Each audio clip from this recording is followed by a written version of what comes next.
سننا چاہتے ہیں نا آپ تو سنیں۔ جب میں اپنی زندگی کی کہانی پوری کہہ چکا تو ایسا معلوم ہوتا تھا جیسے ان کا دل اس سے بے حد متاثر ہوا ہے، اور وہ بار بار مجھ سے کہتی میری کہانی کتنی عجیب، کتنی غیر معمولی، کتنی دل دہلا دینے والی، کتنی حیرت انگیز اور دردناک ہے۔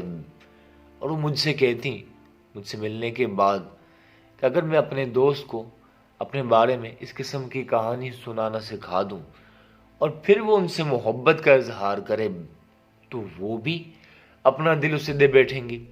جب میں نے یہ اشارہ سنا تو میں نے ان سے باتیں کی۔ انہیں مجھ سے اس لیے محبت ہو گئی چونکہ میری زندگی خطروں سے بھری ہوئی تھی، اور مجھے ان سے اس لیے محبت ہو گئی چونکہ انہیں اسی وجہ سے میرے ساتھ ہمدردی ہو گئی تھی۔ بس یہی وہ جادو تھا جو میں نے کیا۔ وہ دیکھیے وہ تشریف لا رہی ہیں، اب وہ خود گواہی دیں۔